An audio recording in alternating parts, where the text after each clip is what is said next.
Hello，各位好，歡迎大家又嚟睇我樂哥嘅頻道啊！今日咧要同大家傾一個喺英國係比較冷門，但係又越嚟越熱門嘅住屋選擇，就係叫物業守護者 （Property Guardian）。簡單嚟講咧，就係住入一啲空置嘅安老院、酒吧、銀行、學校，甚至係一啲好古舊嘅豪宅，就幫呢個業主睇住間屋，防止係被佔據啊！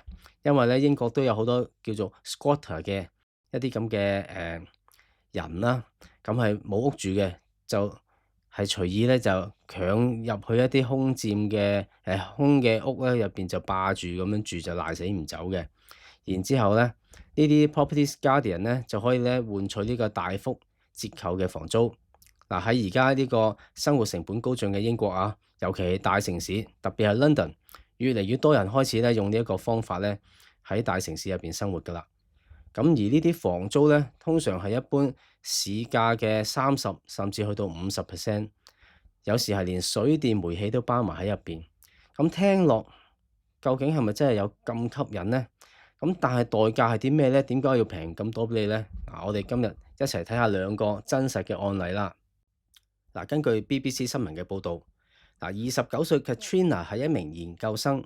過去10個月，佢同其他大約50個人一齊住喺 London 嘅 Hampstead 一棟愛德華時期嘅豪宅入邊。哇！你睇下啲相真係好靚喎，呢棟大廈。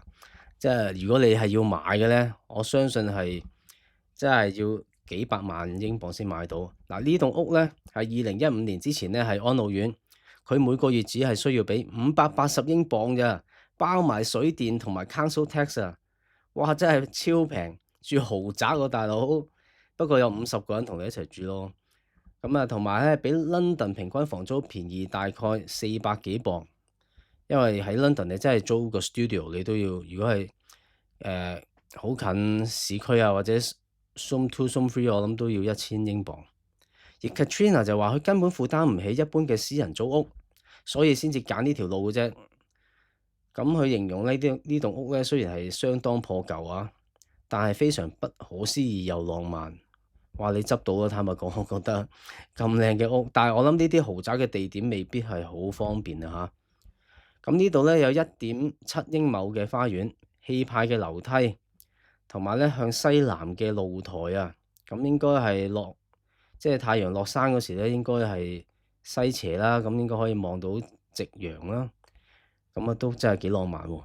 咁有啲房間咧，仲有水晶吊燈，唔使講啦，啲豪宅。咁咧，但係缺點唔少㗎。牆上係生過蘑菇，係會漏水，露台石材甚至跌過落嚟。咁其實咧就唔關呢間屋係咪特別差嘅問題，其實就係因為業主咧唔肯花錢去維修保養啊。咁你基本上英國呢啲咁嘅屋咧，豪宅呢啲用石去做嘅咧，全部都係超過100年以上，甚至200-300年。你唔花錢去保養咧，咁係個業主嘅問題嘅。咁佢就好喜歡咧呢度嘅集體生活啊，形容佢好似大學宿舍。咁供一啲嘅 studio apartment，再加上一啲高級住屋嘅混合體啦。咁住嘅人咧亦都係好多專業人士喎，由律師到藝術家都有啊。大家就 share 廚房、浴室，好多公共空間。咁經常一齊可以咧傾偈啊、社交咁樣。不過亦都有摩擦嘅嚇，譬如噪音問題啦。咁呢啲我哋可以想像到啦。你50個人住喺一個雖然係豪宅啫，咁大啫，始終係會好多大家生活習慣唔同啊，大家都要好忍讓㗎嚇。而管理公司雖然咧審查嚴格，但仍然係有2個人因為呢個 anti-social behaviour 要求咧要離開，其中一人仲涉及性騷擾指控添。哇！所以就都要小心啲。而管理公司 Low 表示佢哋會迅速果斷處理違規行為，而絕大多數守護者都係覺得係好出色好着重社區意識嘅住戶嚟嘅。而呢個物業守護者咧，同一般租客最大嘅唔同咧，就係佢哋簽嘅係居住許可證，即係 License to Occupy，而唔係正式嘅 APT 租約。咁即係代表咩呢？即係話佢哋提供嘅 deposit 按金唔一定受保護。呢個意思我諗相信係因為你傳統租約咧，你個按金咧係業主一定要30日之內啊，係將佢擺喺一個第三方保管 deposit 嘅機構嗰度嘅，係政府認可嘅機構啦。咁如果你超過30日唔擺入去咧，你係犯法嘅。咁佢呢個按金不一定受保護，我相信就係即係冇規定你一定要去揾嗰啲機構去 keep 住啲 deposit。而呢一個業主咧係冇義務咧去修葺協議以外嘅損壞。咁呢個就比較奇怪啊！協議以外嘅損壞，咁其實你間屋你自己你都應該好好管理自己間屋啊，係咪先？嗰啲人唔係住喺度一世噶嘛，你只不過暫時你係作為業主，你未諗到有咩更加好嘅方法去為自己帶嚟呢個利益。嗱，以業主咧呢個好緊要啊，可以隨時無預警入嚟啊嚇！只要咧提前28日通知咧，就可以要求你搬走，而且唔需要俾理由，因為你唔係一個受租約保護嘅租客。而 Katrina 亦都承認啊，呢種臨時性有時會俾佢一種嘅擔心。呢一棟前安老院呢，去年已經俾一個承建商買落嚟，計劃改成公寓噶啦，所以咧佢始終咧都係要搬走嘅。佢都話咁樣真係覺得好唔穩定。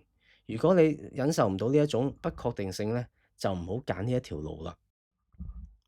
好啦，第二個故事就係 David 嘅故事啦。32歲嘅 David 已經做咗物業守護者將近10年，哇！即係佢22歲已經開始，一讀完書咧就做物業守護者啦。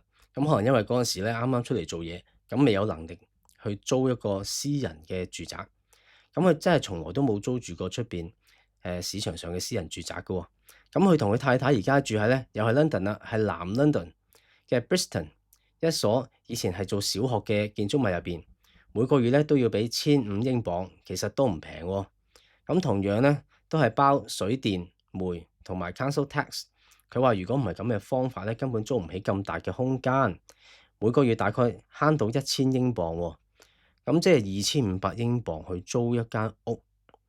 咁其實我諗可能佢要求都幾高，我相信如果佢要求低啲，可能都揾到2000鎊樓下嘅。咁可能佢嗰個 Brixton 嘅地方係租係比較特別高啦。咁而呢所學校咧講翻咧就係大概有20個咁嘅守護者㗎嚇。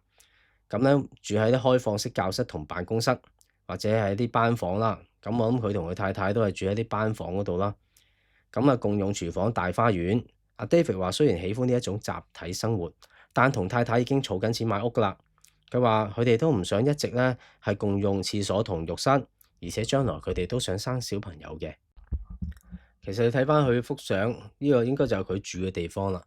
哇！真係其實係佈置得幾舒服㗎喎，同埋有自然光啦。你見到佢右邊有個窗口自然光啦，咁跟住好多啲花花草草啊，咁真係唔錯，幾有品味。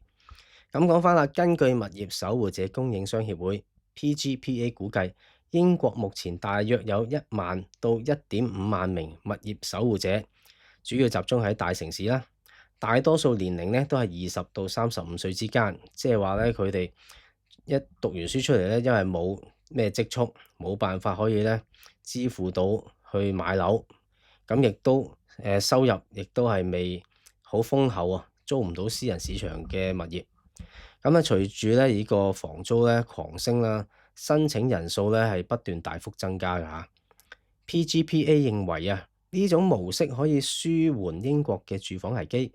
因為全國有超過100萬間空屋，仲有幾千萬平方英尺嘅非住宅空置空間。但係住房慈善機構 Shelter 就有另一種睇法喎。佢哋嘅執行長 Sarah 表示，物業守護者嘅興起其實反映咗人們係為咗有地方住，先至被逼住得越嚟越邊緣化。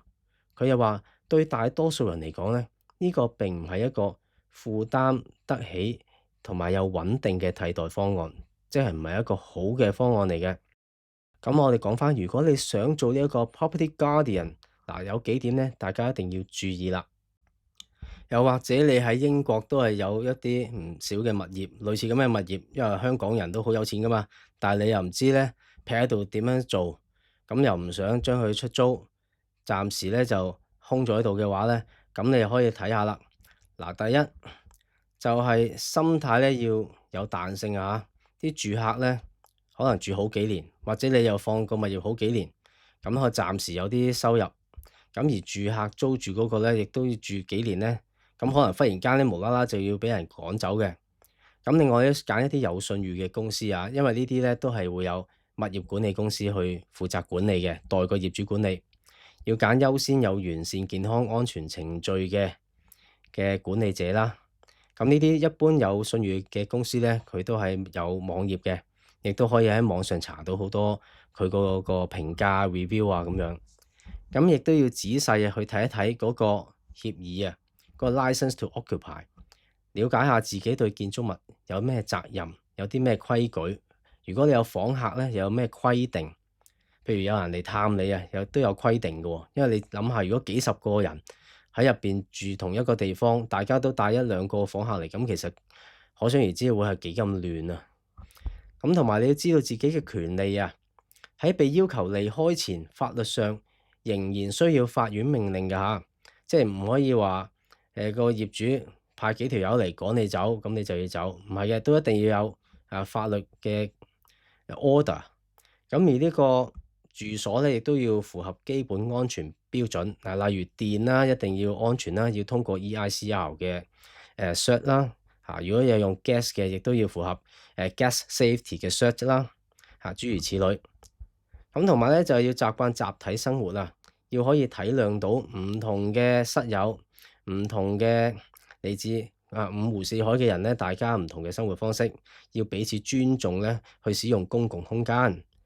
咁最後啦，物業守護者亦都提供咗相對平嘅住屋啦，但係亦都咧讓人有機會咧住入一種咁特別嘅叫做住宅嘅方式啦，生活嘅方式。